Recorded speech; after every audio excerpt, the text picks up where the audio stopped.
Bonsoir à toutes, bonsoir à tous. Soyez les bienvenus encore pour notre programme hebdomadaire dans les profondeurs de sa parole. J'espère que vous allez bien. Est-ce que vous pouvez, s'il vous plaît, nous dire de là où vous nous suivez, que ce soit du Luxembourg, de la France, de l'Allemagne, du Luxembourg, peu importe là où vous êtes, nous vous saluons. Et on aimerait prendre le temps de saluer nos bien-aimés qui se connectent actuellement. Elmar, nous te saluons depuis l'église de Munich. Sois la bienvenue parmi nous. Damien, nous te disons bonjour. Salut Florence.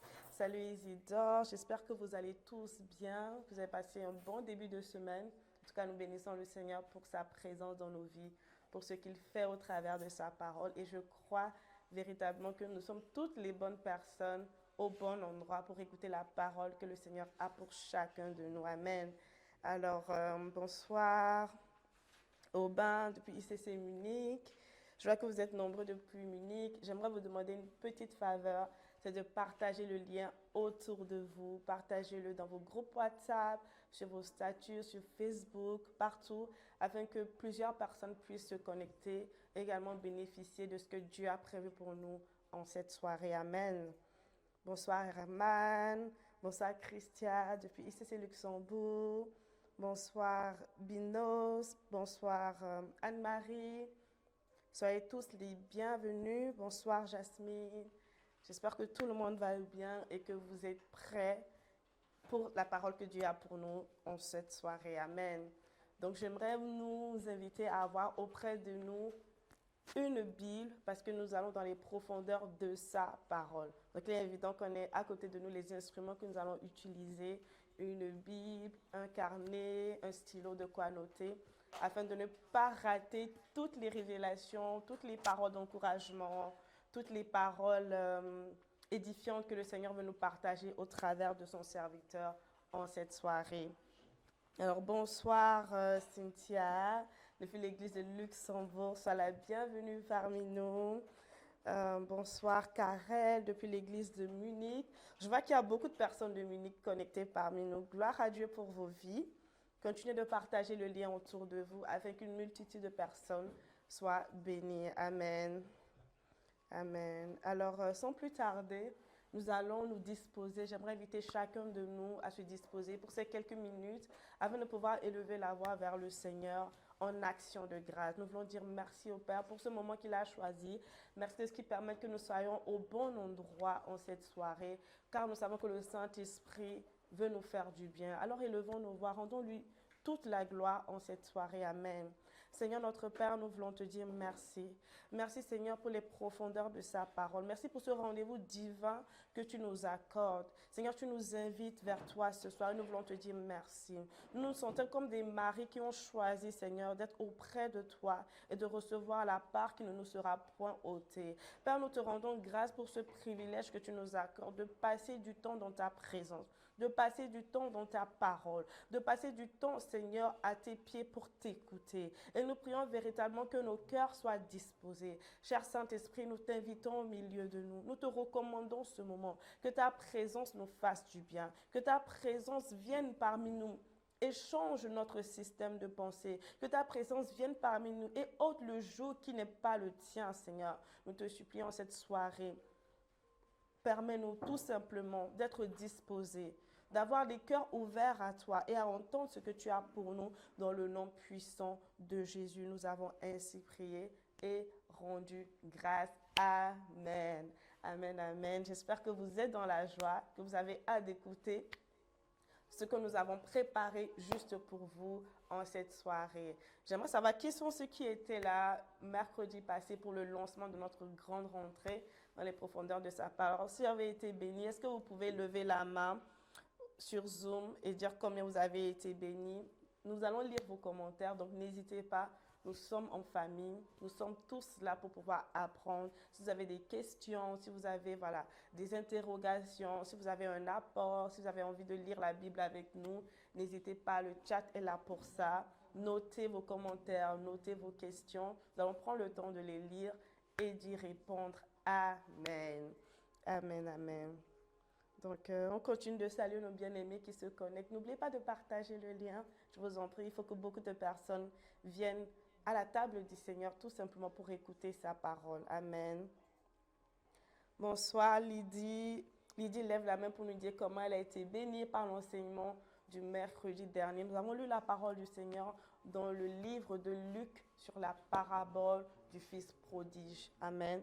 Et aujourd'hui, nous allons continuer dans cette parabole. Nous allons voir une face cachée que nous n'avons pas vue auparavant. Nous allons partir sur un autre sujet, toujours dans la même parabole, mais je crois que le Seigneur a une parole pour nous tous, dans le nom de Jésus. Amen.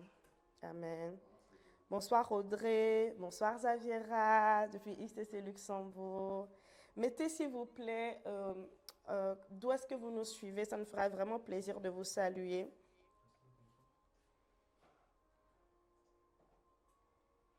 Bonsoir Nasser, sois le bienvenu. Bonsoir Robin, sois le bienvenu parmi nous. Bonsoir Eunice, bonsoir Hortense, bonsoir Léa. Vous êtes les bienvenus.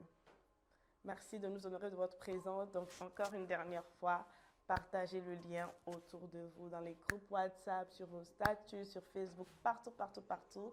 Invitez les membres de vos familles également à se connecter, car aujourd'hui, nous allons voir une deuxième partie que nous n'avons pas abordée la semaine dernière. Donc, encore une fois, vos questions sont les bienvenues.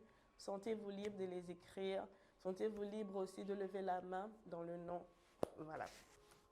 Nous allons bientôt commencer. Est-ce qu'on peut lancer le générique, s'il vous plaît?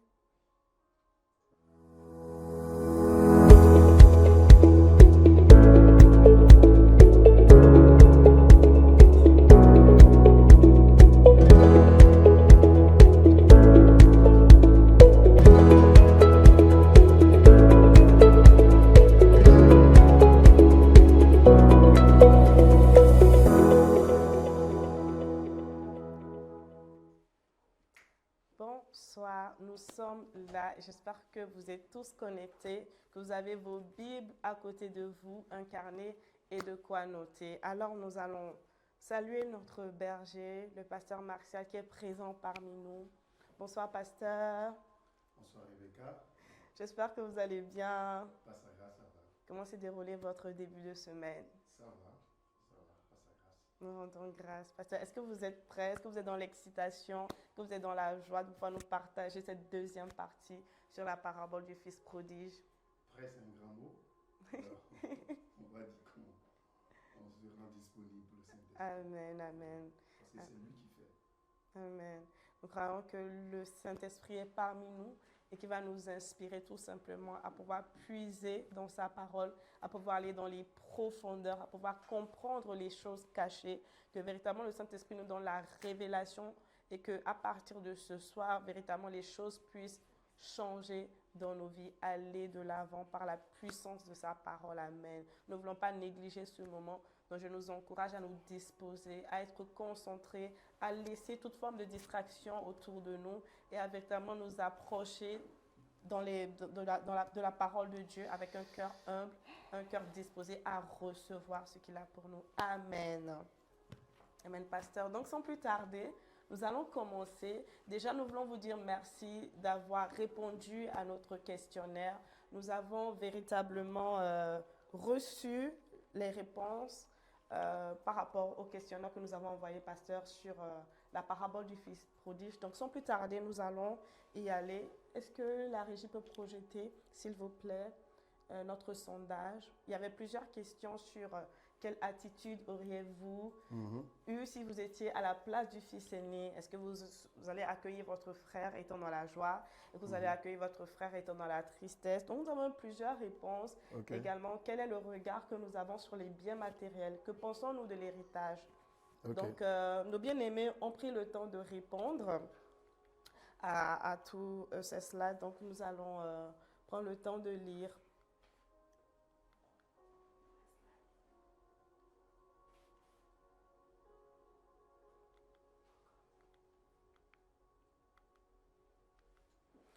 Donc, pasteur, par rapport au sondage... J'en profite pour regarder aussi. Oui.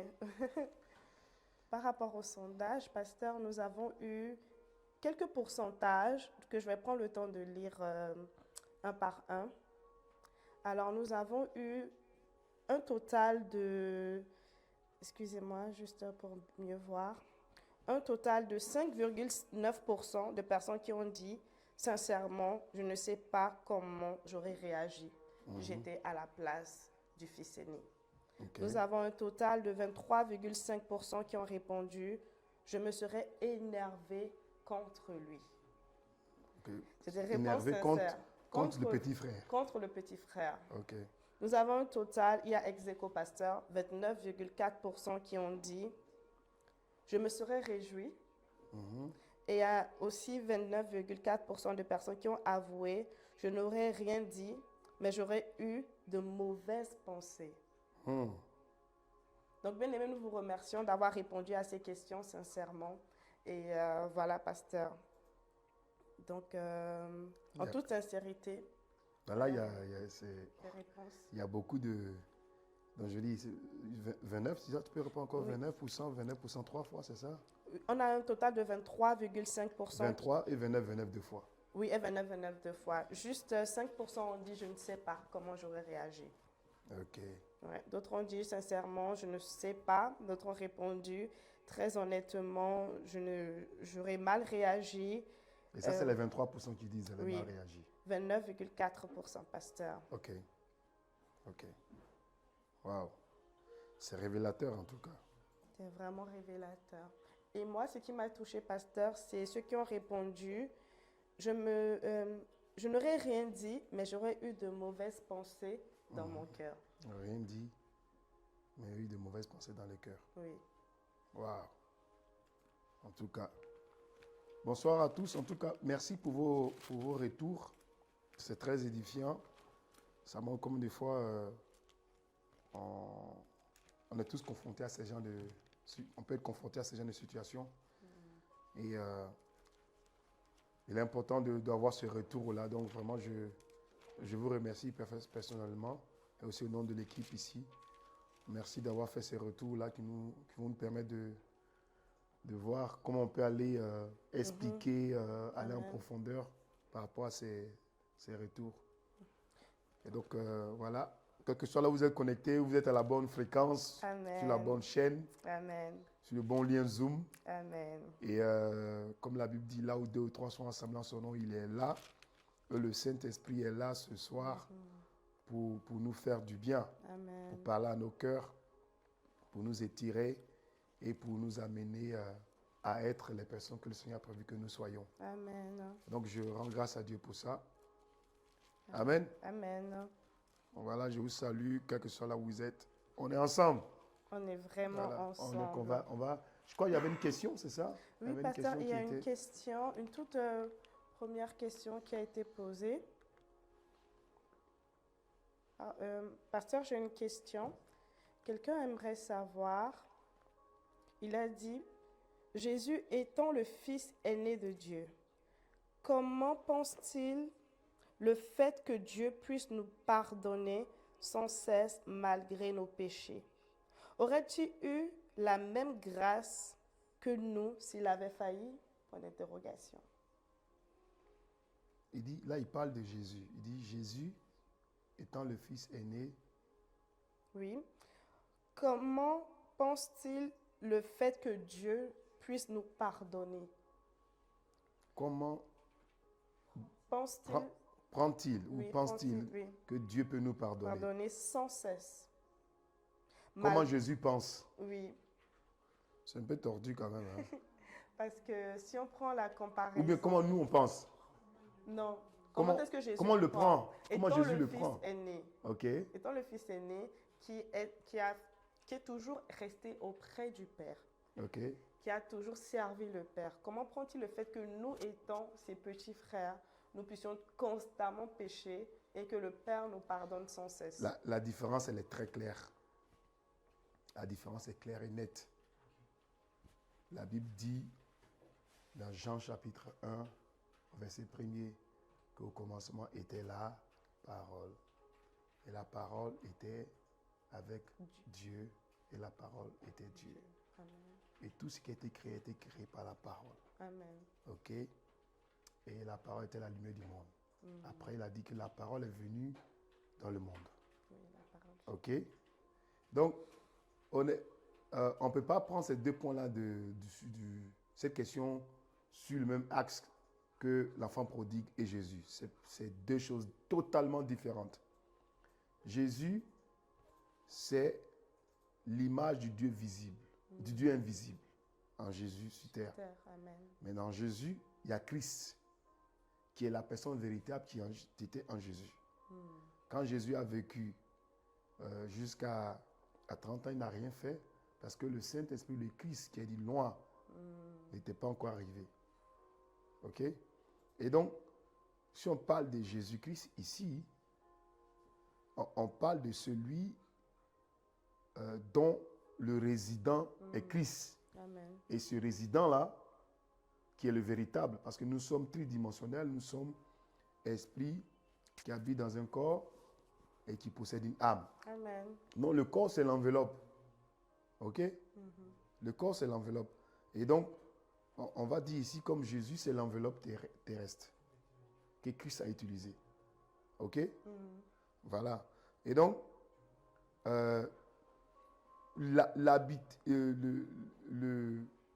celui qui habite à l'intérieur étant Christ, il ne peut pas avoir de jalousie, il ne peut pas avoir de comparatif, il ne peut pas avoir de qu'est-ce qu'il va penser, parce qu'il a créé tout. Tout a été créé par lui. Amen. Il n'est pas au même niveau que le fils prodigue et son grand frère. Amen. Ils ne sont pas au même niveau. Ce n'est pas au même niveau. Là, on parle du Dieu qui est tridimensionnel. Dieu le Père, Dieu le Fils, Dieu le Saint-Esprit. Ce n'est pas pareil. Et aussi, pasteur, j'aimerais rajouter que Jésus-Christ nous aime à la même hauteur que Dieu nous aime. C'est celui qui a payé le prix pour nous. Donc, il n'y a pas vraiment de comparaison. Non, on ne peut pas comparer. Non. Et Jésus est la lumière. Hein? Jésus-Christ est la lumière. Il dit, je suis la lumière du monde. Amen. On ne peut pas comparer la lumière avec... voilà. Nous sommes lumière parce que la lumière de Jésus-Christ est en nous. Amen. Ce n'est pas pareil. Amen. Et donc, la mission de Jésus sur cette terre, c'est pour que vous manifestez l'amour du Père pour l'humanité. La Bible que Dieu a tant aimé le monde qu'il a donné son Fils unique, afin que quiconque croit en lui ne périsse point, mais puisse avoir la vie éternelle. Amen. Donc, le but pour lequel Jésus est venu sur cette terre, c'était pour mourir. Amen. Ce n'était pas pour vivre. Amen. Voilà. C'était pour se sacrifier. Ni se disputer Ni se disputer de l'héritage. avec nous. Il est le Amen. package de l'héritage. Amen. Donc, ce n'est pas pareil. Amen. OK? Amen. Donc, mon frère, ma soeur, si tu poses cette question, non, on ne peut pas prendre Jésus comme le fils prodigue. Il ne peut pas être le fils prodigue. Amen. Alors, pasteur, sans plus tarder, nous allons continuer. Juste faire un petit zoom de quelques minutes sur la suite, partie 2 du fils prodige et de son frère. Nous allons prendre la parole du Seigneur dans Luc 15 à partir du verset 25, là où véritablement la Bible met le zoom sur le fils aîné. Pasteur, si vous me permettez, je vais commencer la lecture. Vas-y. Luc 15 à partir du verset 25. Or, le fils aîné était dans les champs.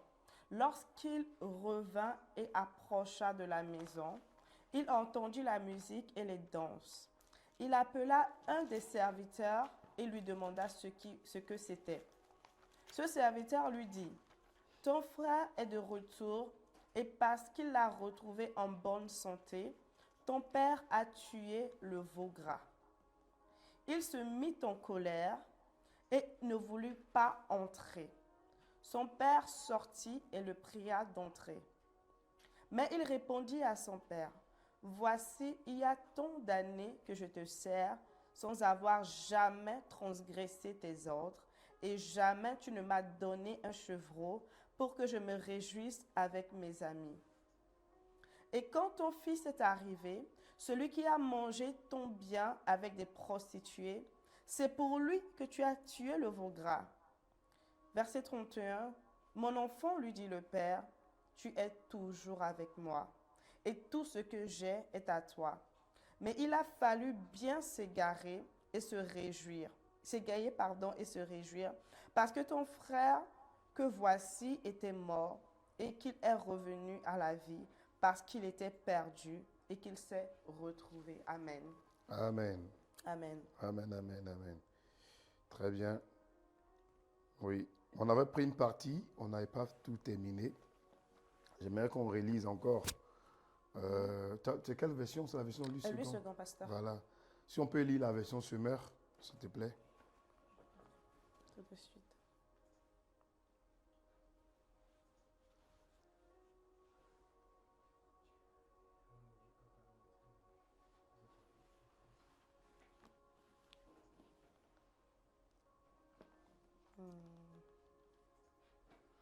Ou si quelqu'un peut le lire étant là-bas, hein, connecté. Hein, Est-ce qu'on a un bien-aimé qui voudrait lire la parole du juste Seigneur? pour diversifier un peu. Oui. Voilà. Qui veut lire?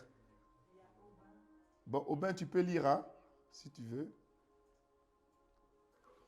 Ouais.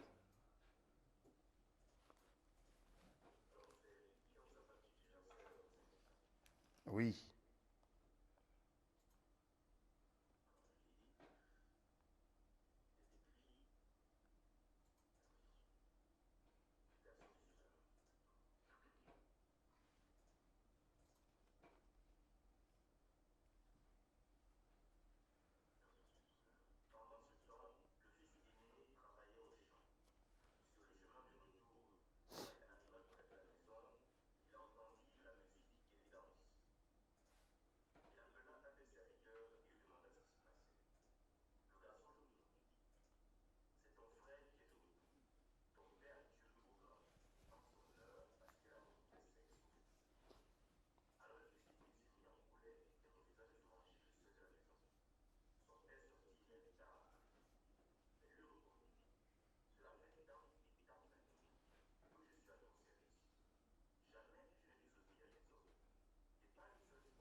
Amen. Amen. Amen, amen. Ok, très bien. En tout cas, merci pour la version Semeur, Aubin. Ok, on prend à partir du... C'est au verset 5, hein. Oui, pasteur, là où vraiment on fait le zoom sur le Voilà. fils aîné. Sur le fils aîné. Ok. Il dit, oh le fils aîné était dans les champs. Ok. Oh le fils aîné était dans les champs. Dans le champ, c'est-à-dire qu'il était en train de travailler. Oui, Ok. Il n'était pas à la maison. oui, il est en train de travailler. Ok. Or, le fils aîné était dans les champs.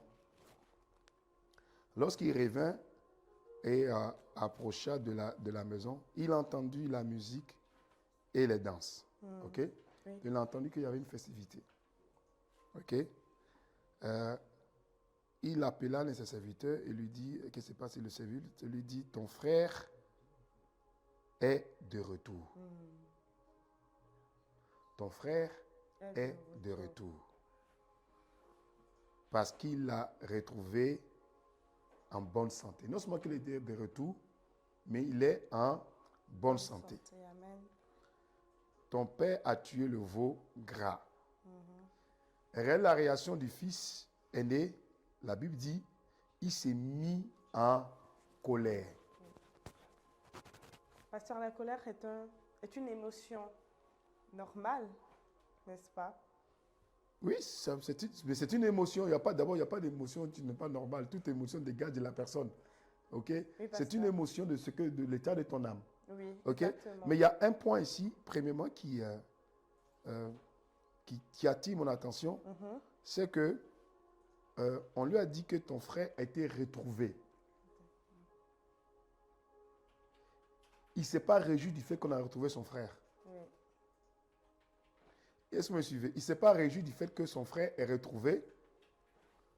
Mais ce qui le dérange ici, c'est qu'on a tué le veau gras. Que représente le veau gras, pasteur? Ben, un veau gras, c'est un veau d'abord. Un veau gras, oui. Je pense que ça avait vraiment une grande valeur. Mais un veau, c'est pas un agneau. Oui. Ouais, non? Et c'est vraiment, la viande de veau, c'est tendre. Oui, Tu exactement. vois, non? Et puis qu'on dit un veau gras encore, c'est-à-dire qu'il était bien nourri. Exactement. Parce que c'est ce qu'on réserve pour les jours spéciaux. Oui, un veau gras, c'est un veau qui était bien nourri. Hmm. Hein? Voilà. Et donc, on va dire, c'est ce qui est de meilleur qu'on peut offrir à quelqu'un. Ah oui, je suis d'accord. OK? Amen. Et d'ailleurs, c'est les veaux parfois qu'on veut offrir des holocaustes. On donne des veaux gras, tu vois, la graisse des veaux, des animaux. Donc, parfois, c'était les veaux gras. Donc, ce qu'on tue, c'est un veau. C'est-à-dire que c'est ce que tu peux donner de meilleur. Dans le veau gras, c'est-à-dire que il n'est pas encore arrivé à maturité. Et donc, les os sont moelleux. Vous voyez, il y a des... Pourquoi on a dit veau gras? Parce que dans l'os, il y a de la graisse. Hein? Tu as posé la question, tu sais pourquoi on dit veau gras, non? Hein? Il y a de la graisse et elle est moelleuse. Tu vois, non? Oui, pasteur. Hein? C'est pour ça qu'on parle de veau gras. Donc, c'est ce qu'on peut offrir de meilleur en festivité. Amen. Et le veau, c'est ce qu'on peut offrir de meilleur pour lorsqu'on reçoit beaucoup de personnes. Hein? Un agneau, la plupart, c'est pour une famille. C'est vrai. OK? Si c'est un agneau, c'est pour une famille. Donc ça, c'est un truc restreint, familial. Quand on parle de veau, on parle de festivités où il y a les voisins, où il y a des amis, où il y a les proches qui viennent. Ce n'est pas juste un truc familial. Vous voyez, non? Voilà. Voilà. Bon, ça, c'est simple. Bon, en tout cas, le veau gras. Et donc, la Bible dit que c'est qui a déplu le frère, le grand frère, après qu'on lui a annoncé que ton frère est revenu, c'est ton frère qui est revenu, et a entendu la musique, il s'est mis en colère. Il s'est mis en colère. Et il ne voulut plus entrer. Il ne voulut plus entrer dans la maison.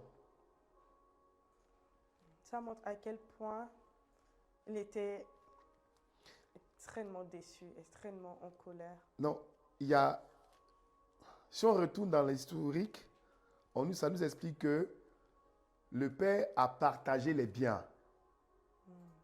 Le passage nous dit que le père a partagé les biens lorsque le petit frère avait demandé sa part. OK? Verset 12. Hein? Oui. Le plus jeune dit à son père, mon père, donne-moi la part de bien qui doit me revenir. Et le père leur partagea son bien. Ça veut dire que le père ne lui a pas donné son bien à lui seul. Le père partagea les biens. Donc le père lui a donné lui sa part. Oui. Maintenant, quand vous lisez dans la suite du verset, par la réaction de son père, il dit, tout ce qui est à moi était à toi. Oui. Tu vois? Oui, pasteur. Ça veut dire que le veau gras là, qui a été sacrifié, faisait partie prenante du partage du bien.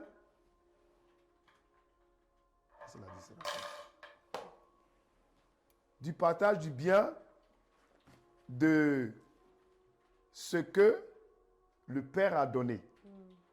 C'est partie prenante du partage du bien de ce que le Père a donné. Non, pasteur, Donc, ça veut dire le veau gras appartient au fils aîné. Voilà pourquoi lorsque le fils aîné est venu, regardez la réponse de son père. Verset 30. Il dit, quand ton fils est arrivé, tu lui as tué, celui qui a mangé ton bien avec des prostituées, c'est pour lui que tu as tué. Et il a précisé, hein, le veau gras, c'est que la personne lui avait dit que, dans le verset 27, ton père a tué le veau gras. Il dit, c'est pour lui que tu as crié, tu as tué le veau gras. Le veau gras, et puis il a mis point d'exclamation. Tu vois, non? Il était vraiment choqué. Voilà. Maintenant, regardez la réponse du père. Il dit maintenant, mon enfant. Il dit, mon enfant, lui dit le père, tu es toujours avec moi. Et tout ce que j'ai est à toi.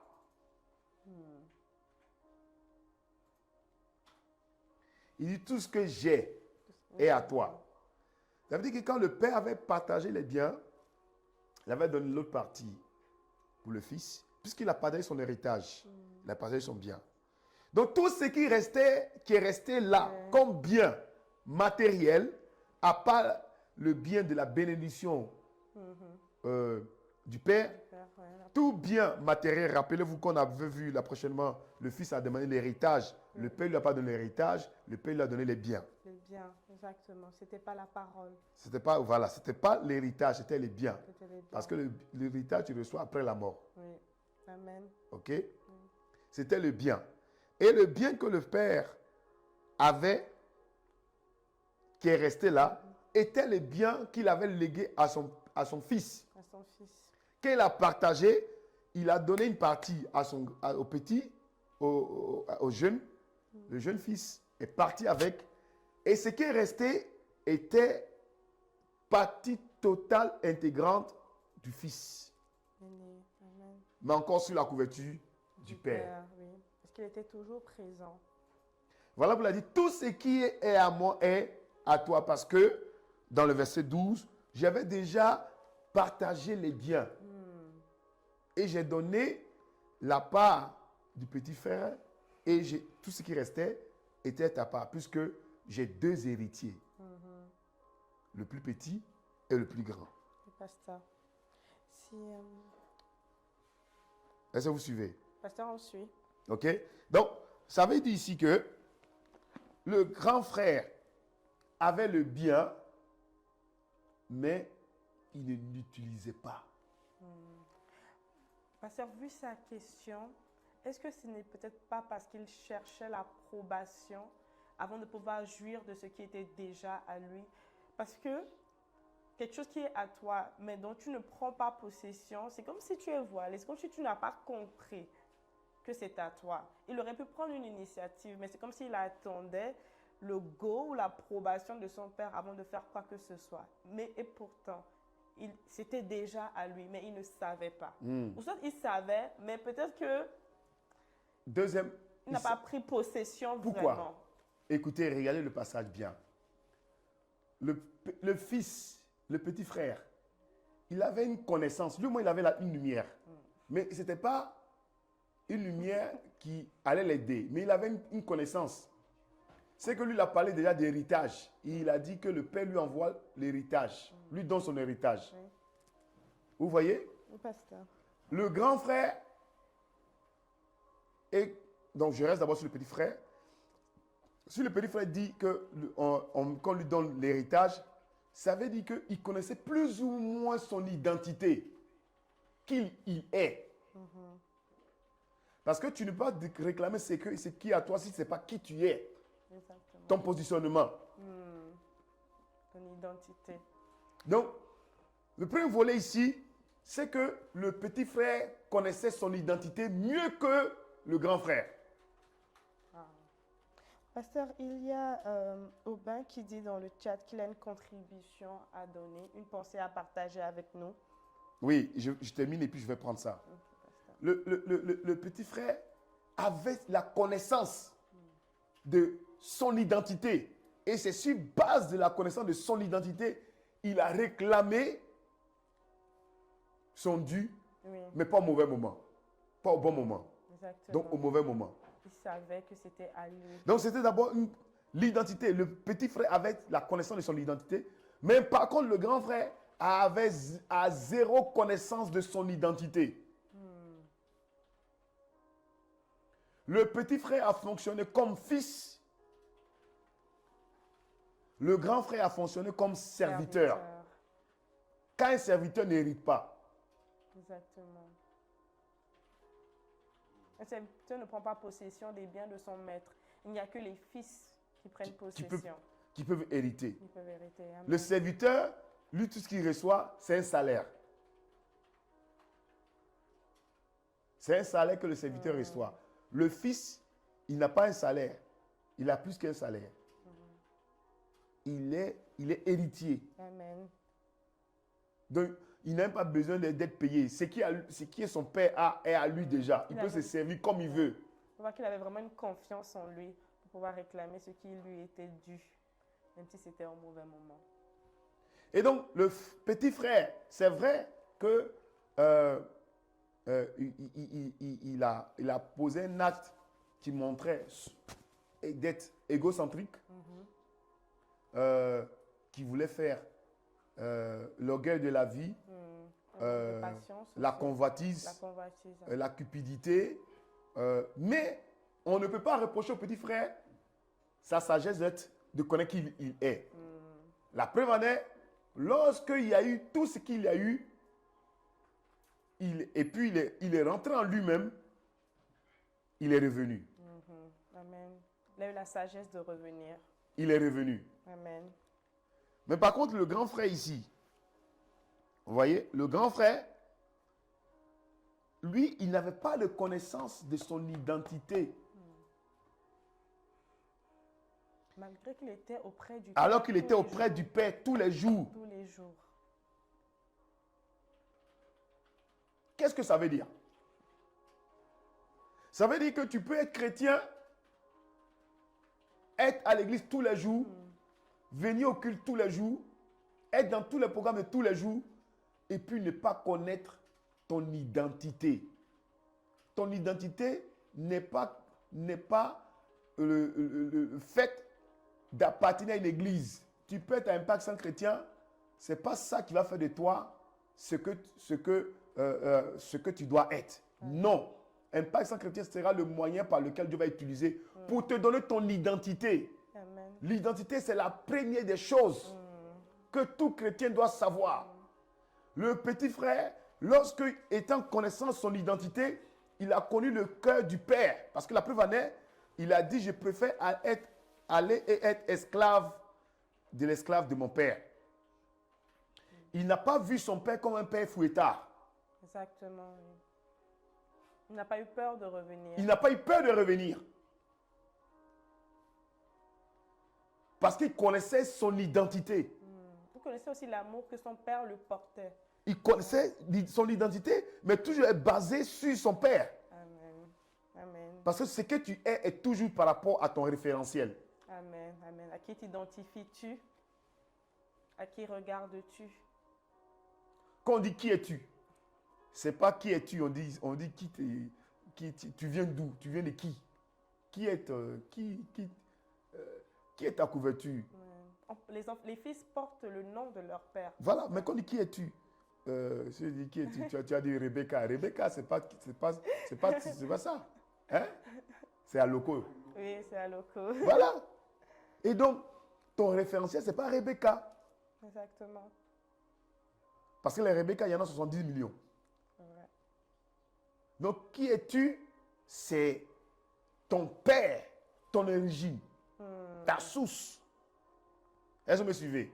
Amen. Et c'est le vrai challenge de beaucoup de chrétiens. Beaucoup de chrétiens vivent avec le Seigneur comme ce serviteur-là, alors qu'il est fils. Et d'ailleurs, il est fils aîné, donc fils héritier légal. Il est le premier fils. Il est héritier. Wow. Mais il vit comme s'il n'est pas héritier. Et la plupart du temps, les chrétiens tombent dedans quand on a cette mentalité de croire que Dieu nous aime parce qu'on le sert. C'est ça. Bon, on va vraiment. prendre le point de Aubin et puis on va revenir dessus. Amen. Aubin, est-ce que tu veux bien partager avec nous ta pensée?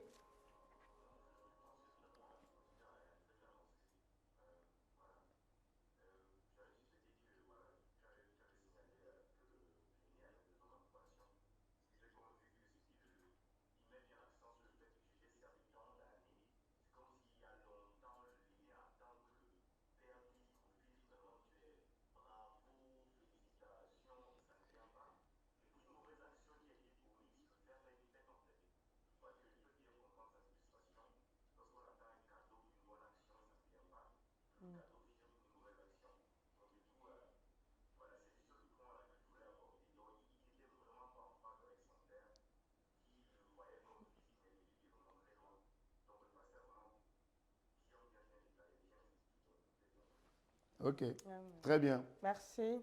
Très bien. Donc, je prends ça et puis je vais rebondir. Donc, le grand frère se comportait comme un serviteur. Donc, beaucoup de chrétiens pensent que Dieu les amour de Dieu. Et ça, voilà le point que je vais prendre pour rebondir. Jésus-Christ, lorsqu'il est passé par les eaux du baptême, la Bible dit qu'une voix se fit entendre en disant que celui-ci est mon fils bien-aimé. Une colombe est descendue sur lui. Ok? Il a eu l'approbation de Dieu alors qu'il n'avait encore fait aucun miracle. Aucun miracle. Ce qui nous apprend cette histoire ici, dans le deuxième volet, c'est que beaucoup de chrétiens marchent encore avec Dieu, avec cette pensée-là que c'est quand tu fais beaucoup pour Dieu que tu es apprécié. Et que ton amour pour Dieu est relatif à ton service. À ton service, ok. Donc, le chrétien qui n'a pas conscience de son identité, va se battre. Forge son identité sur ce qu'il fait. Donc, sur les œuvres. Sur les actions, les œuvres. Sur ce qu'il a fait. Sur le fait qu'il a construit. Sur le fait qu'il a bâti. Sur le fait qu'il allait évangéliser. Sur le fait qu'il a fait ceci. Sur le fait que c'est ça. Mais tout ça, c'est bien. Mais la Bible dit, Jésus a dit dans sa parole, disant qu'au dernier jour, plusieurs viendront et diront, Seigneur, Seigneur. N'avons-nous pas. Et ils vont dire, on a évangélisé. Ils vont dire, on a prophétisé. Ils vont dire, on a guéri en ton nom. Et il va dire, je ne vous connais pas. C'est une parole très dure, pasteur. Parce que ce ne sont pas les œuvres qui font acheter l'amour de Dieu pour nous. Je ne vous connais pas.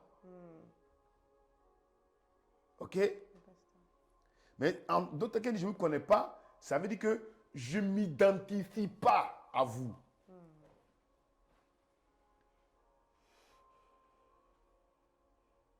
Ok? Sinon, il le connaît, il sait que c'est Pierre, il sait que c'est Paul, il sait que c'est telle personne. Mais quand je ne vous connais pas, ça veut dire qu'il n'y a pas, je ne m'identifie pas à vous.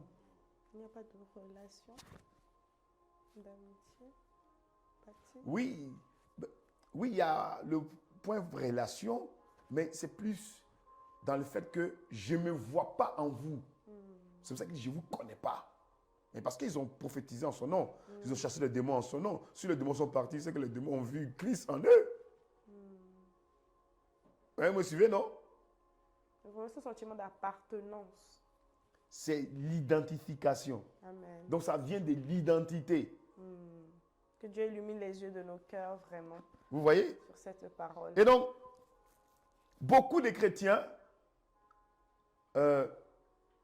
pensent que c'est les actions qu'on mène et donc ils forgent, ils basent les identités. Pour dire, je suis chrétien par le fait que moi je prie tous les matins. Je suis chrétien, je vais à l'église. Je suis chrétien, ça fait 20 ans que je suis dans le Seigneur. Année. J'ai accepté le Seigneur en 82. Ça ne veut rien dire. Vous voyez, non? Pasteur.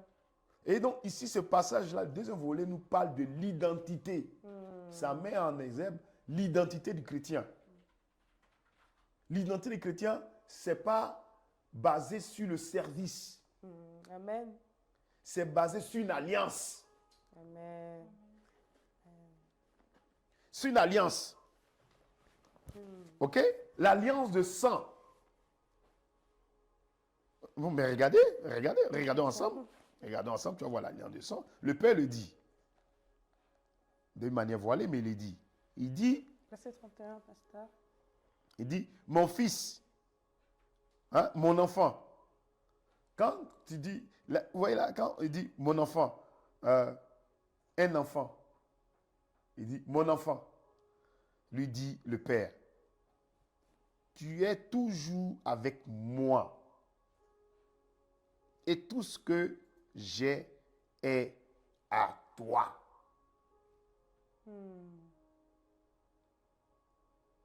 Tu vois? Et donc, il parle ici, là, tu vois, il parle d'enfant et père. Et donc là, il parle de l'alliance, une alliance de sang, une alliance de famille. Donc, il dit, mon enfant. Là, il n'a pas appelé par son nom. Là, il n'a pas dit mon fils. Il a dit mon enfant. Vous voyez, non? Mais quand on dit un enfant, un fils ne sort pas d'une personne. C'est un enfant. On accouche un enfant. Amen. Et l'enfant devient fils. Amen. Est-ce que vous me suivez? Amen. On n'accouche pas un fils. Oui. J'ai un fils, mais il va devenir fils. Quand tu dis j'ai un fils, ça veut dire j'ai un garçon. OK? Dans le but qu'il devient fils. Amen. Mais on accouche un enfant. Elle a eu un enfant. Donc, il est en train de dire, mais quand on dit un enfant, c'est celui qui est prédestiné pour l'héritage. Un enfant, ça veut dire que c'est ta ressource. Elle vient, elle est le produit de ton enfantement. Donc, on dit mon enfant, c'est-à-dire que on n'appelle pas tout le monde son enfant.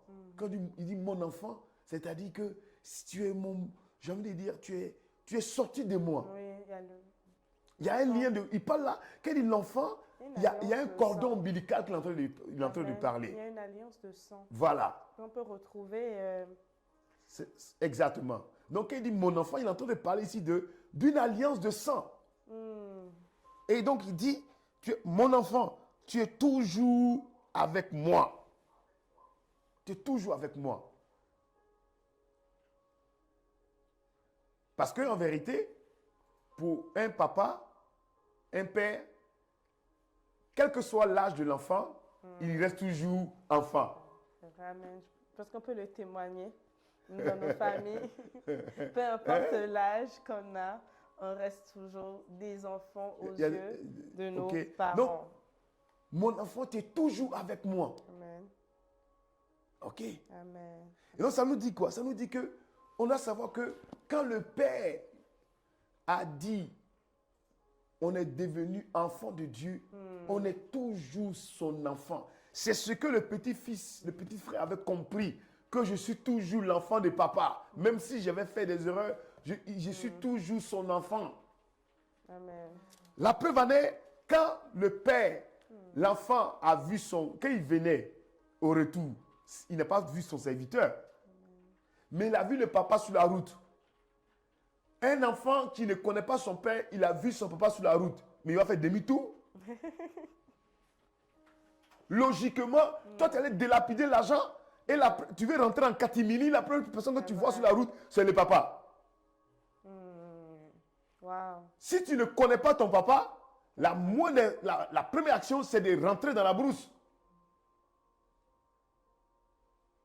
C'est une vérité. Mais la Bible dit qu'il n'a pas fui.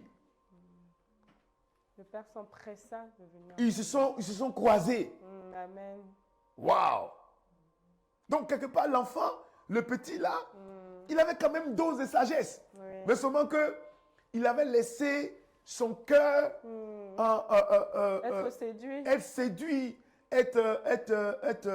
Comment on appelle, gangréné par les choses de la vie. Donc, je peux voir ici que le second fils était un enfant qui était un peu choyé. Il était tellement choyé et que ça lui a pris la tête. Il a dit, bon, papa, donne mon héritage.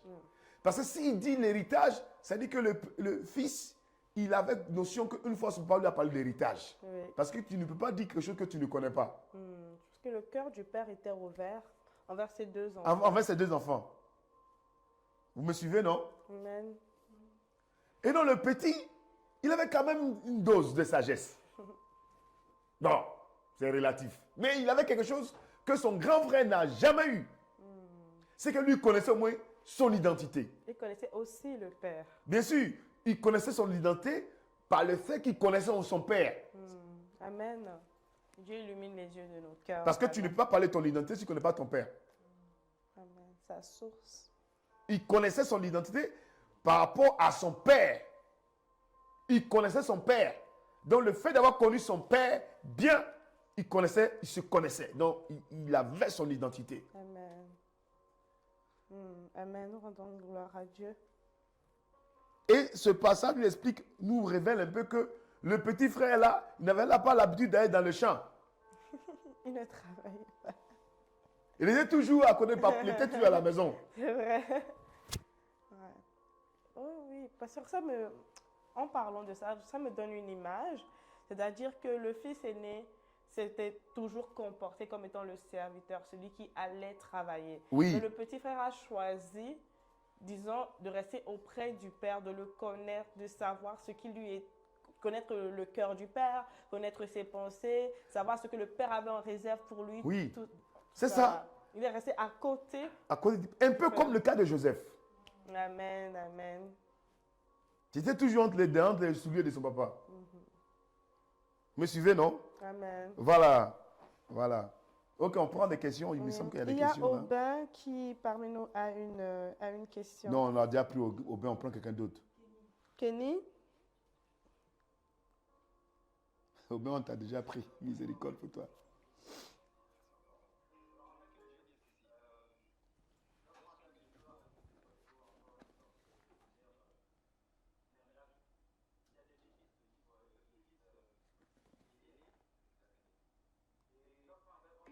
On voit que le fils aîné, on voit qu'il connaissait ses droits.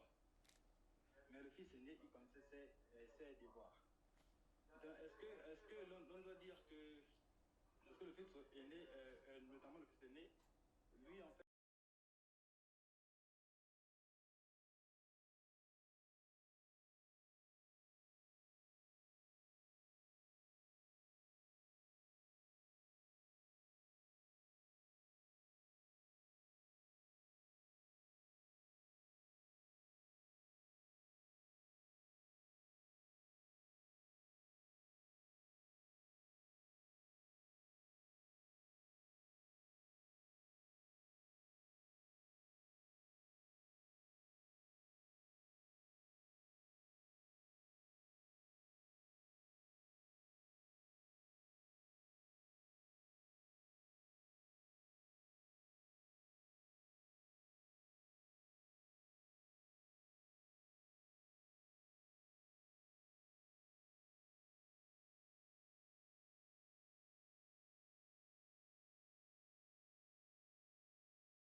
que Jésus se retrouvait avec des personnes de mauvaise vie. Donc les jugements étaient que nous, on est mieux. On est mieux. On a des actions qu'on pose. Nous, on fait ça, ils ne font pas ça. Et ils ne méritent pas. Donc, ils n'ont pas le droit.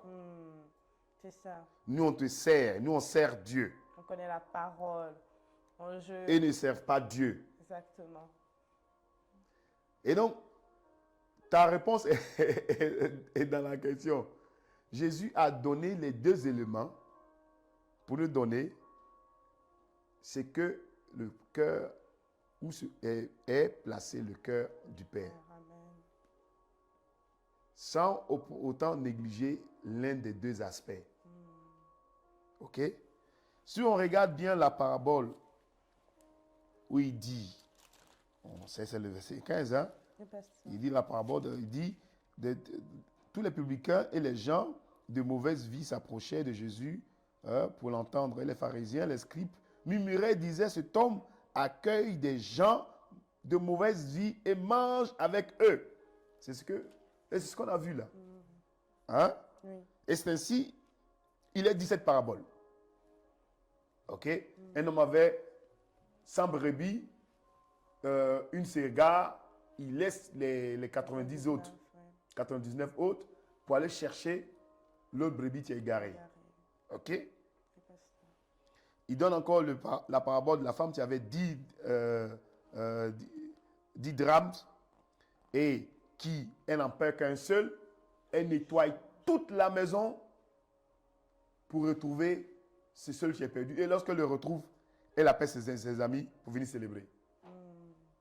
Et c'est là qu'il conclut avec: un père avait 2 fils.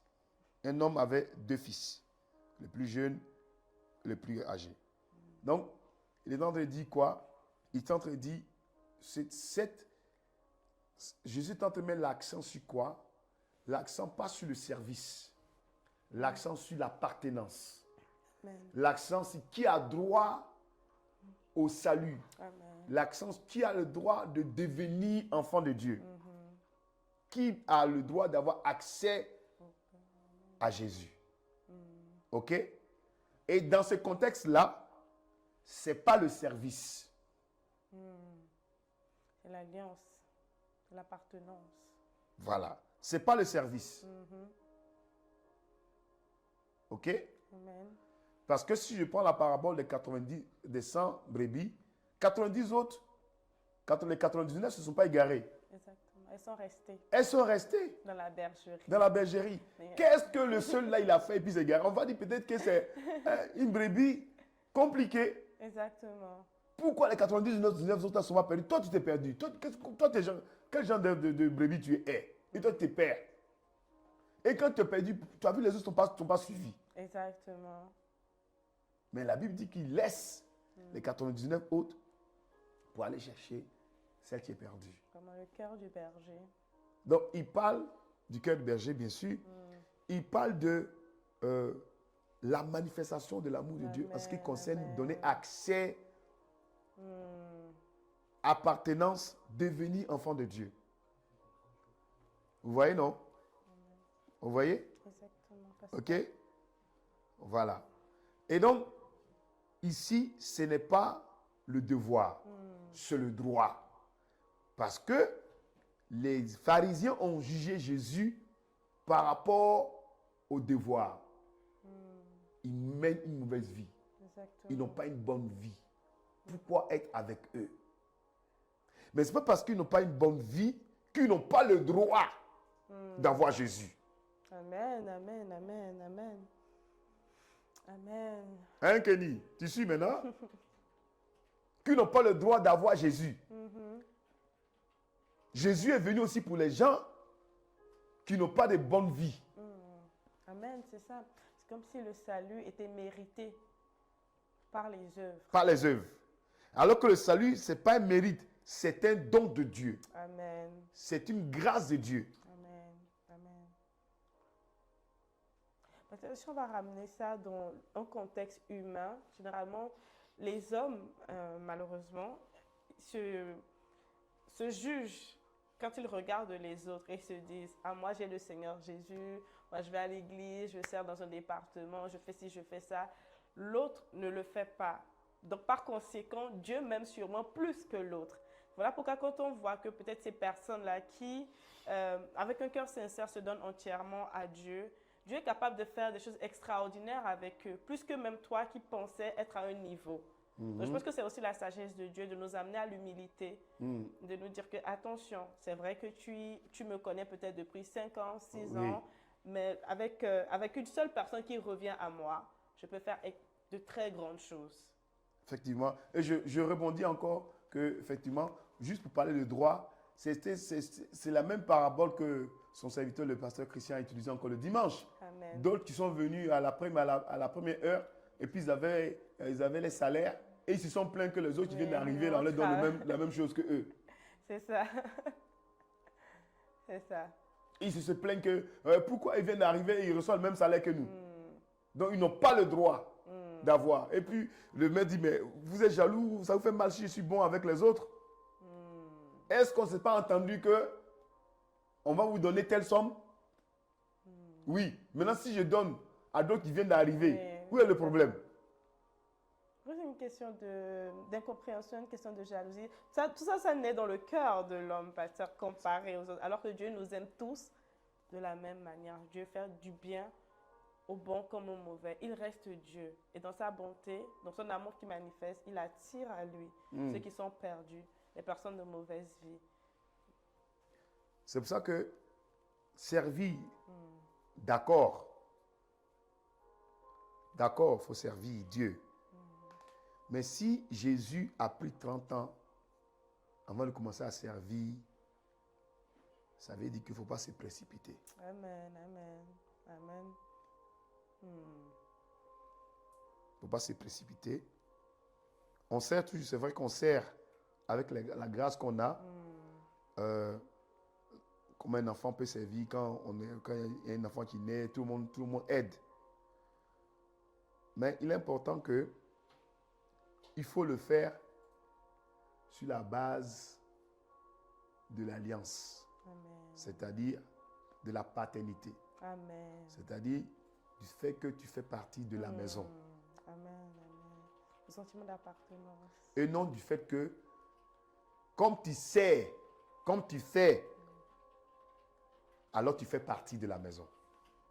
Est-ce que vous me suivez? Ah non, peut-être qu'il n'est pas bien expliqué. La frontière est très light, pasteur. Vous n'avez pas compris. Servir, c'est bien.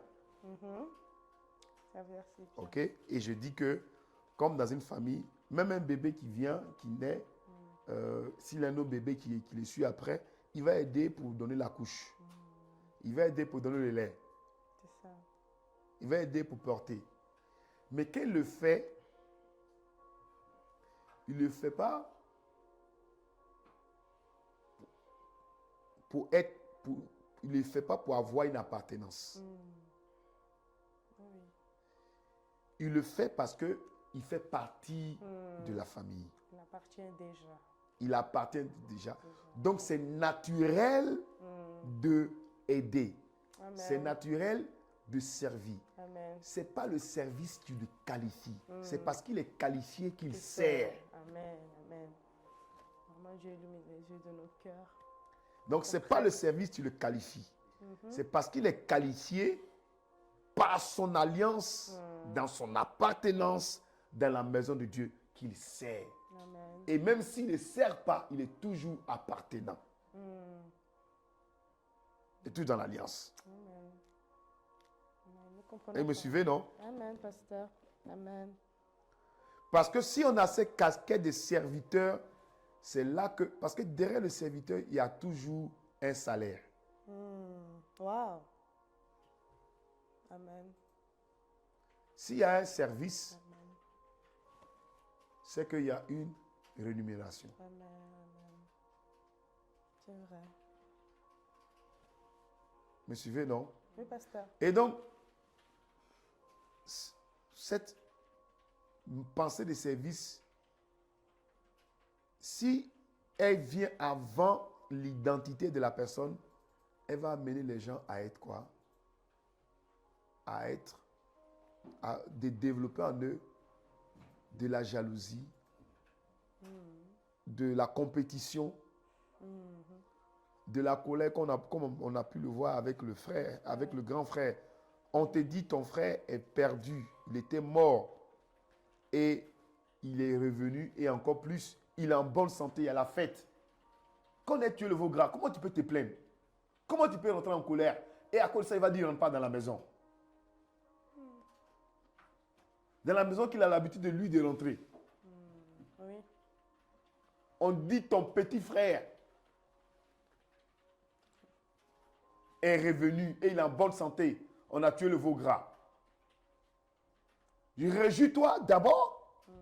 Après, tu as dit, mais papa, je ne comprends pas. Maintenant, tu vas revendiquer. Mais automatiquement, il s'est fâché, il s'est mis en colère. Et il a pris la place de l'enfant parce que c'est un enfant qui peut se comporter en disant que je ne rentre pas dans la maison. Exactement. Alors que c'est le fils aîné. Alors que c'est le fils aîné. Fait peur de ma... C'est pour ça que le père, maintenant, ayant vu le comportement du grand frère, il ne lui a pas parlé en tant que fils, il lui a parlé en tant qu'enfant. Il a dit enfant, mon enfant. Parce que je pensais que tu étais fils. Mais je me rends compte que Ouais, le nombre d'années que tu es resté là, tu n'as pas grandi. Tu as encore le Tu es encore enfant. d'enfant, oui. Étant enfant, il ne pouvait pas prendre possession de son héritage. Cette parabole nous enseigne énormément. C'est ça. Donc c'est pour ça qu'il a dit enfant, alors qu'il était arrivé à maturité, d'être fils. Mais son comportement a prouvé que c'est un enfant. A prouvé que c'est un enfant. C'est pour ça que, bien aimé, il est important d'avoir conscience de ton identité en Christ. Amen. Parce que quand il n'y a pas d'identité, qu'est-ce qui se passe? Tu sers aujourd'hui dans un département, tu vois que quelqu'un, il y a un problème, on vient de promotionner, on vient de promotionner une personne qui vient d'arriver responsable, tu vois comme ça dit, comme le pasteur était en train de dire dimanche dernier, comme ça murmurer. Nous, on était là, on sait depuis longtemps. Quand on lui vient d'arriver, et c'est lui, on le met responsable. Comme si le fait qu'il sait depuis longtemps est égal à l'aide positionnement. Ton positionnement n'est pas statué par le nombre d'années que tu passes à l'église. Non. Ton positionnement est statué par ta connaissance et par ta relation avec le positionneur, c'est-à-dire avec Jésus-Christ. Amen, amen, amen, amen. Le petit frère, c'est vrai qu'il avait une pensée égocentrique, mais son positionnement vis-à-vis de son père lui a donné même l'audace même de demander ce que son grand frère n'a jamais pris le temps, une fois même de demander son héritage à son père. Exactement. C'est-à-dire que le petit frère était plus proche du père que le grand frère du père. Oui. 100%.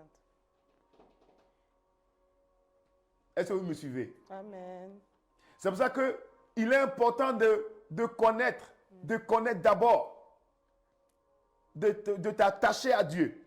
Ce n'est pas dans le service. Amen. D'abord dans la relation. Dans la relation avec le Seigneur. Amen. Amen. Parce que si ta relation avec le Seigneur est basée sur ton service, dès que ton service, il y a un petit sur ton service, ton identité n'a plus de repère. Voilà pourquoi des personnes, lorsqu'il y a un problème au niveau du service, ils arrêtent de servir. 2, 4 3 jours plus tard, ils ont quitté l'église. Oh! Qu'est-ce que ça a à voir avec ton service? Parce que pour eux, le service, c'était l'élément Qui les rapprochait de Dieu. Qui les rapprochait de Dieu. C'était par le service. Alors que ton rapprochement de Dieu ne doit pas être basé sur ton service, mais basé sur ta communion et ton identité vis-à-vis de ton Créateur. Amen, amen, amen.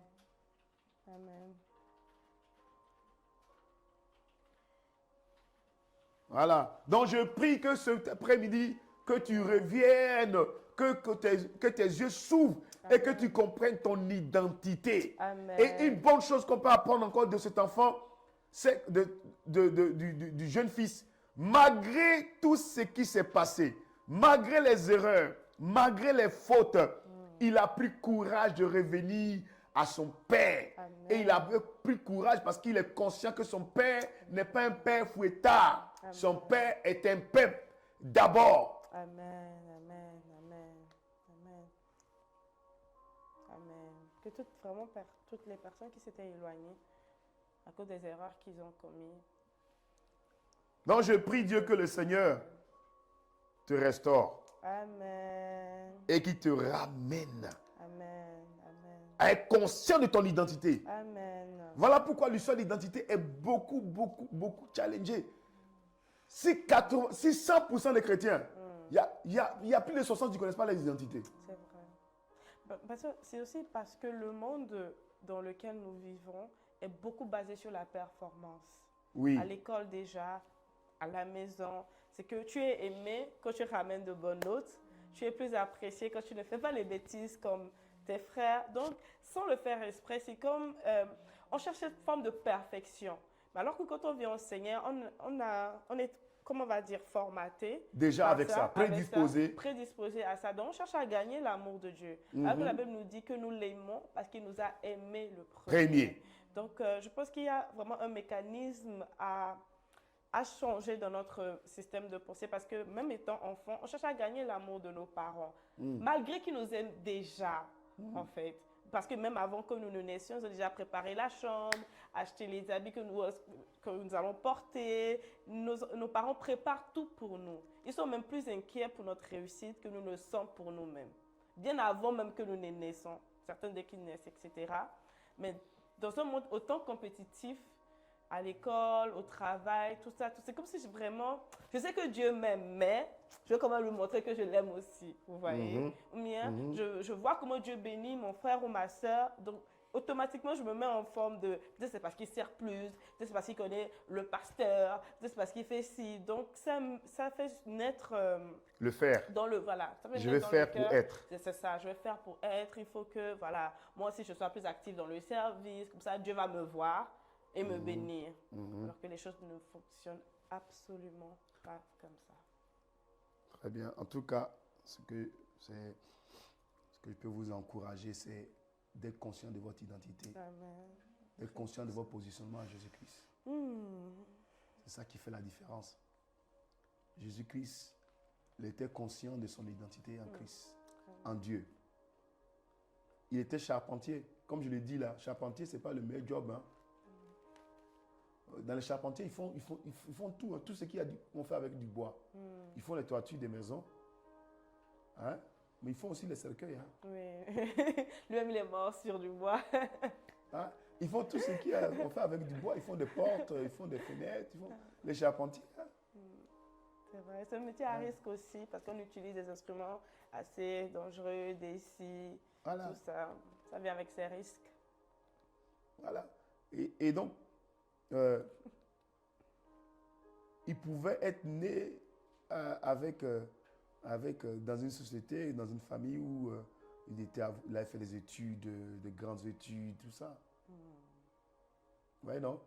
Mais la preuve en est que lorsqu'il a commencé à être conduit par le Saint-Esprit, ils ont dit, mais c'est pas Jésus-Christ là, le fils du charpentier. Tu vois, on l'a envoyé des référentiels. Si cette référentiel était glorieux, on n'allait pas dire... On a dit, mais c'est normal, le fils... voilà. Mais on a dit, c'est pas... Ça veut dire que charpentier, là, à l'époque, là, c'était pas quelque chose de honorable. Exactement. Vous me suivez, non? Ce n'est pas le fils du charpentier, là. Ce n'est pas ses frères qui sont avec nous ici. Vous voyez? Mais Jésus avait compris son identité. Amen.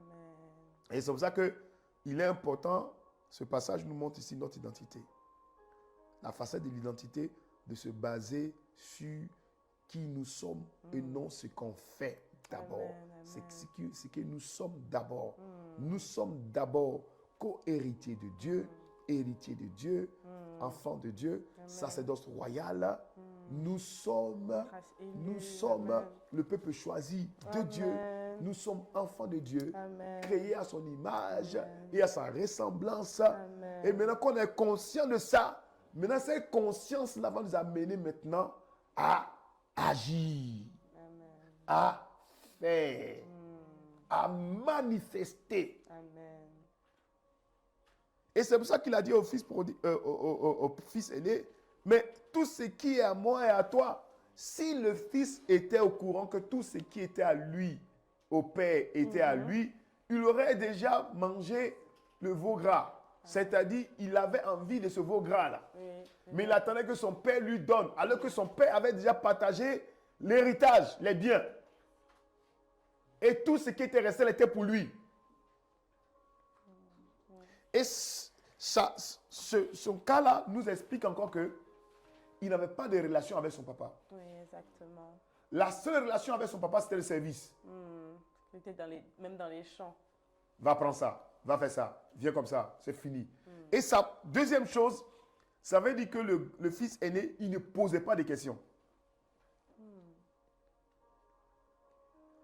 Et bien sûr, c'est parce qu'il n'a pas de relation, c'est là qu'il ne posait pas. S'il avait une relation, il allait poser des questions. Il aurait su que quand son petit frère a pris l'héritage, une part des biens, que tout ce qui était resté là était à lui. Parce que quand son père a partagé les biens, on a vu à aucun moment la remarque du grand frère. Il n'a rien dit. D'ailleurs, il n'est même pas revenu sur le fait que lui, il avait reçu une part des biens. Il a dit, ton fils, regarde, lisons encore. La Bible dit, verset 29, et bon Père, voici, il y a tant d'années que je te sers, verset 29, sans avoir jamais transgressé tes ordres. Ok? Et jamais tu ne m'as donné un chevron pour que je me réjouisse avec mes amis. Mais quand ton fils, tu vois là, il a dit ton fils. Pas mon frère. Il n'a pas dit quand mon frère. Il dit quand ton fils est arrivé, celui qui a mangé ton bien avec des prostituées, c'est pour lui que tu as tué le veau gras. Vous voyez? Il dit donc, quand ton fils est arrivé, quand on sert Dieu, écoutez-moi. Amen. Écoutez-moi. Ne servez jamais Dieu à la hauteur que vous n'avez pas d'identité, que vous ne le connaissez pas. Votre niveau de service doit augmenter en même temps que votre identité en Christ augmente. Amen. Parce que si vous servez Dieu que vous ne le connaissez pas, qu'est-ce qui se passe ici? Il a commencé à traiter son père de méchant. Oui, c'est ça. Il dit, mais quand ton fils est arrivé, celui qui a mangé tous tes biens avec des prostituées, c'est pour lui que tu as tué le veau gras. Ton fils. Quand on sert Dieu sans avoir d'identité, on devient méchant. On devient, on commence à, on rentre dans la jalousie. On a un regard très, très sombre des autres. Très sombre. Regarde le jugement qu'il porte à son frère. Il dit, ton fils, c'est pas son frère, c'est ton fils.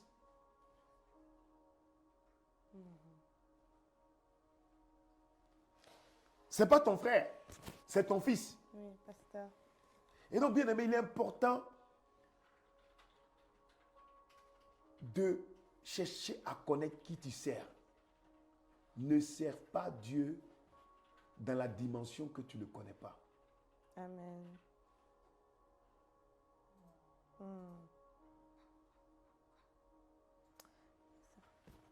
On a une question. On va la prendre? Oui. Ok. Qui nous est venue. Est-ce au père de montrer à son fils que son alliance et son amour sont inconditionnels, ou est-ce au fils de le comprendre sans que le père ne lui le dise?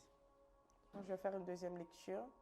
Est-ce au père de montrer à son fils que son alliance et son amour sont inconditionnels, ou au fils de le comprendre sans que le père ne lui dise? Le père a déjà montré son alliance. Amen. C'est au fils de comprendre. C'est clair. Le père a déjà montré. Au fait, tout père est prêt à livrer des secrets à son fils. Mais il faut que son fils ait la sagesse de venir demander. Pourquoi? Son fils, il doit faire le pas. Parce que il y a un passage biblique qui dit que la gloire de Dieu, c'est de cacher les choses. La gloire des rois, c'est de révéler ce qui est caché. Ok? Il faut comprendre que tu ne valorises une parole que ça t'a coûté avant de la voir. Tout ce qu'on te dit, tout ce que tu reçois et que tu n'as pas payé un prix, tu ne valorises pas.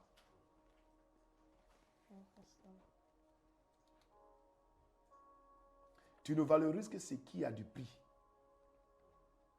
Ce qui t'a coûté. Oui, tout à fait. Si ça ne t'a pas coûté, tu ne valorises pas. Amen. Oui. Et donc, ce qui s'est passé avec le premier fils qui allait délapider, on lui a donné son héritage et comme ça n'a pas eu du prix, il a juste eu. Il ne l'a pas valorisé. Il a délapidé. Ça, c'est le bien. OK? Le fils premier, qui est maintenant, je peux dire fils second, comme il n'a pas la pensée de connaître ce qui est à lui, il ne valorise pas ça. Ça ne l'a pas poussé d'aller chercher et de connaître. Il est resté juste dans le service.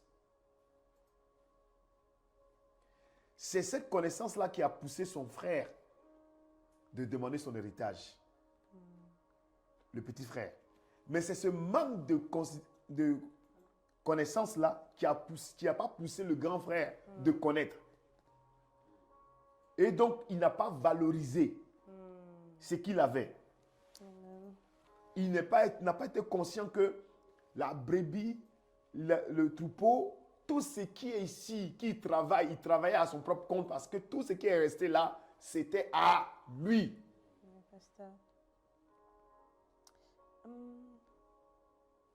Oui. Si je peux intervenir, pasteur. Oui, bien sûr. Personnellement, quand je lis le verset 29, il dit, oui. Mais il répondit à son père, voici, il y a tant d'années que je te sers sans jamais avoir transgressé tes ordres et jamais tu ne m'as donné un chevreau pour que je me réjouisse avec mes amis. Oui. Donc, pasteur, cette question, je pense que personnellement, le fils aîné aimait son père.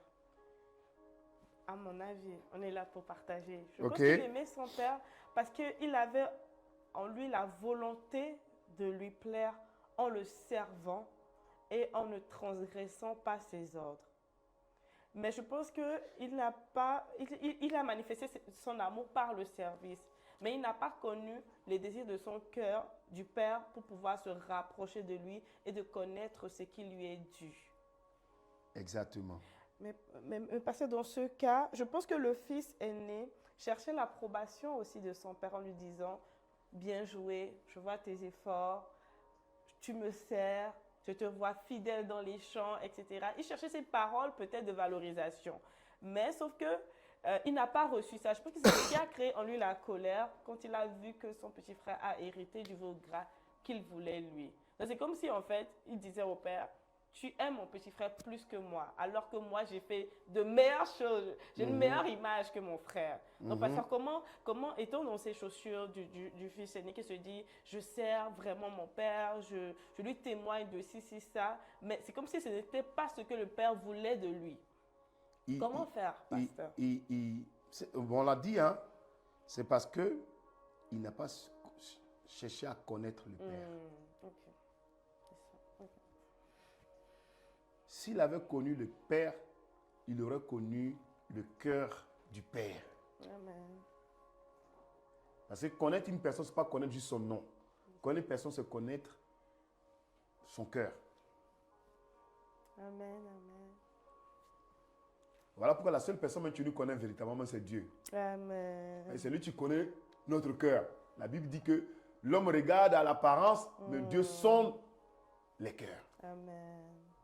C'est ça, exactement. Donc, la personne véritable que vous voyez ici, ce n'est pas moi, c'est mon cœur. Ce qui est dans mon cœur, c'est mon vrai moi.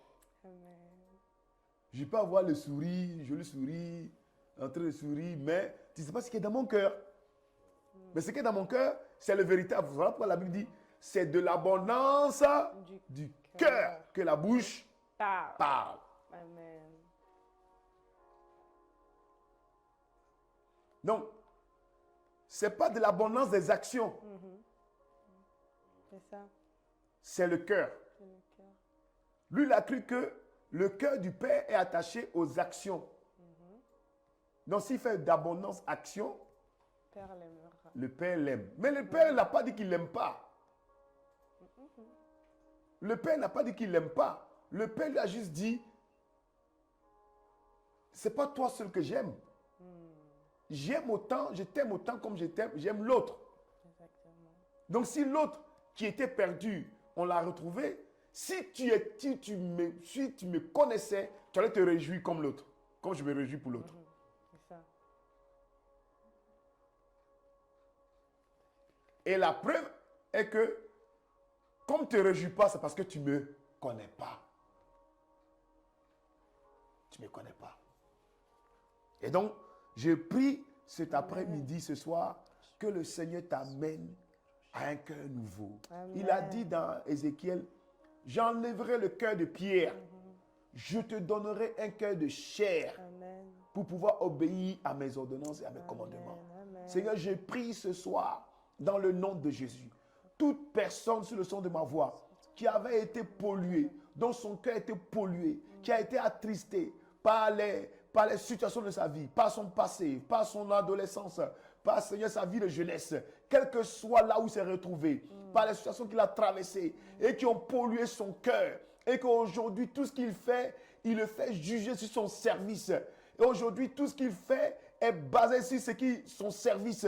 Seigneur, dans le nom de Jésus, je prie ce soir que tous les cœurs qui ont été envenimés, tous les cœurs qui ont été empoisonnés, tous les cœurs qui ont été séduits soient libérés maintenant au nom de Jésus. Amen. Je plaide le sang de Jésus sur tous les cœurs. Tous les cœurs qui ont gardé de la rancune, tous les cœurs qui ont gardé de la haine, tous les cœurs qui ont gardé un esprit de vengeance, tous les cœurs qui ont gardé un esprit de colère à cause d'une situation qui s'est passée dans l'enfance, à cause des préjugés, à cause de ce qu'ils ont perdu, à cause des injustices. Seigneur, ce soir, je plaide le sang de Jésus sur tous les cœurs ici rassemblés, ou Seigneur, en présentiel ou connecté. Père, dans le nom de Jésus, même tu vas suivre en différé. Seigneur, je plaide le sang de Jésus. Que le Seigneur enlève le voile qui couvre ses cœurs. Que ces cœurs soient reconnectés au cœur du Père, au nom de Jésus le Christ. Seigneur, je plaide le sang de Jésus sur tous les cœurs. Que les cœurs soient libérés. Que les cœurs deviennent authentiques. Que tous les cœurs qui faisaient faux semblants par les activités. Seigneur, dans le nom de Jésus, je prie que les cœurs reviennent connectés à toi. Au nom de Jésus. Que tu sois la source qui permet à ce que ces cœurs puissent battre, à ce que ces cœurs puissent agir par les pensées, par la séduction, par la renommée, par toutes les choses de ce monde. Seigneur, dans le nom de Jésus, je plaide le sang de Jésus. Amen. Père, je prie que tous ceux qui étaient attristés, tous ceux qui ont rabaissé à cause du service qu'ils ont servi quelque part, et ils attendaient du retour, ils attendaient à ce qu'ils soient appréciés, et ils n'ont pas été appréciés, et cela les a déconnectés, cela les a découragés, et ils ont arrêté de servir. Seigneur, dans le nom de Dieu, je prie ce soir qu'ils soient libérés de cette mauvaise sémence, car Jésus n'avait même pas encore guéri une seule personne. Mais Dieu, le Père, a dit, voici mon fils bien-aimé. Seigneur, mon frère, tu es bien-aimé. Tu es bien-aimé parce que Dieu t'aime. Il a pu déclarer que Dieu t'a tant aimé. Dieu t'aime avec un amour inconditionnel. Alors je déclare que toute action que tu avais menée, toute faute que tu avais eue, toute maladresse, tout péché, et que le diable est venu s'asseoir dessus pour t'empêcher de servir Dieu. Parce qu'il dit que tu es disqualifié, que Dieu t'aime plus. J'enlève cette parole de mensonge. Je la détruis par le sang de Jésus. Et je déclare que l'amour de Dieu soit ranimé dans ton cœur. Que l'amour du Seigneur soit ranimé dans ton cœur. Que tu te relèves de ta chute. Il dit, cette fois le juste tombe. Cette fois le juste te relève. Tu te relèves parce que tu es justifié. Car ton Père, le juste juge. Ton Père te justifie par son amour. Il t'aime véritablement dans le nom de Jésus. Je déclare tous ceux qui avaient arrêté de la prière, arrêtez de prier, arrêtez de chercher la face de Dieu, arrêtez de communier avec Dieu à cause d'un malentendu dans le service, à cause d'un incident dans les services pour le Seigneur. Père, je prie ce soir que cette action soit brisée. que ses paroles soient anéanties. Et je déclare que ces chaînes soient brisées, qu'ils soient libérés maintenant au nom puissant de Jésus-Christ. Que la main du Seigneur s'étend sur eux, qui se relèvent. Tu as dit à Ézéchiel, lève-toi. Et la Bible dit que l'Esprit Seigneur est entré en Ézéchiel. Et Ézéchiel s'est tenu sur ses pieds. Seigneur, ce soir, mon frère qui avait abandonné dans la marche avec toi, je tiens sur ses pieds. Il se tient sur ses pieds. Il se tient sur ses pieds. Il se tient sur ses pieds. Au nom de Jésus le Christ. Père, comme tu as aimé, Seigneur, le fils prodigue, malgré qu'il avait gaspillé l'héritage du Père. Mais l'amour du Père n'a pas été gaspillé. L'amour du Père est resté toujours intact. Père, ce soir, je déclare que les enfants prodigues reviennent à toi. Et mon frère, ma soeur, en lui-même, qu'il soit conscient, même malgré qu'il a fait l'avortement, malgré qu'il est tombé dans l'impudicité, malgré qu'il est tombé dans toutes sortes de choses. Père, que tu l'aimes véritablement et qu'il a encore sa place. Il a encore sa place dans la maison. Seigneur, j'appelle au retour à la maison de tous ceux qui avaient été déçus. Tous ceux qui avaient été déçus par des incompréhensions, par des malentendus, par des préjugés, par des disputes. Père, je les ramène par le sang de Jésus le Christ. Père, je plains le sang sur chaque vie. Comme tu as aimé, Seigneur, dans cette parabole du fils prodigue, Père, tu ramènes mon frère. Et Seigneur, la parole déclare que tu as mis sur lui un vêtement nouveau, un vêtement de réjouissance, une belle robe. Et tu as mis sur son doigt l'alliance d'héritage. Père, Seigneur, et tu as fait de lui héritier. Père, ce soir, tu remets la bague au doigt de mon frère, la bague d'appartenance, de enfant de Dieu, de fils de Dieu, au nom de Jésus, Père. Père, le vêtement de suie, le vêtement de condamnation, il est enlevé et tu remets sur lui le vêtement de fête. Seigneur, comme tu as enlevé le vêtement de suie dans le cas de Jérémie, tu as enlevé le vêtement. Seigneur, le vêtement de suie est ôté. Le vêtement de suie est ôté. Et tu remets sur mon frère, ma soeur, le vêtement d'appartenance. Car Seigneur, tu as dit dans ta parole à ceux qui l'ont reçu, tu leur as donné le pouvoir de devenir enfants de Dieu. Seigneur, ceux qui sont devenus enfants de Dieu, ce n'est pas la volonté de la chair, ce n'est pas la volonté du sang, ce n'est pas les activités du monde, ce n'est pas la séduction des hommes, mais c'est toi qui l'as voulu. Seigneur, dans le nom de Jésus, alors ce soir, j'appelle au retour à la maison, dans la communion de l'Esprit, tous ceux qui étaient dépourvus de cette grâce, tous ceux qui étaient enveloppés, séduits par les manipulateurs, je déclare que ce voile est détruit. Les lèvres menteuses, elles sont frappées de jugement. Au nom de Jésus, reçois ta libération ce soir. La parole de Dieu te rend libre de toute culpabilité.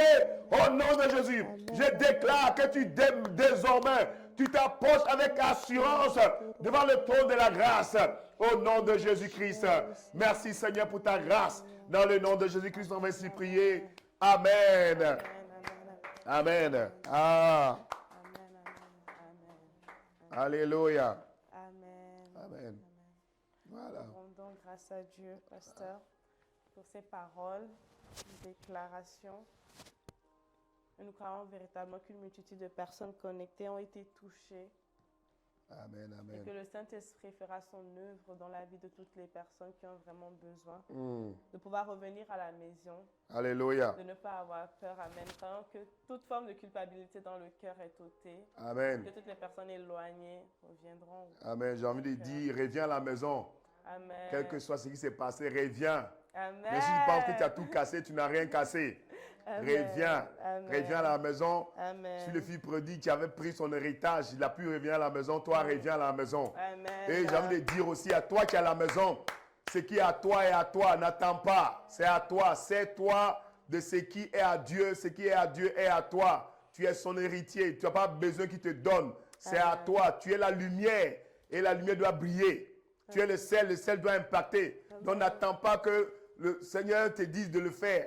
Quand tu es en lui, tu as le potentiel de le faire. L'Esprit Seigneur est sur toi. Manifeste cela. Glorifie le nom du Seigneur là où tu es. Amen. Amen. Voilà. Ne reste pas serviteur, deviens fils. Voilà. Amen. Gloire à Dieu, pasteur. Il y a une Amen. personne qui a demandé comment pouvoir, pouvoir réécouter ces moments de partage. Je pense que la régie peut nous aider pour ça. Ils vont mettre ça sur YouTube. Ok.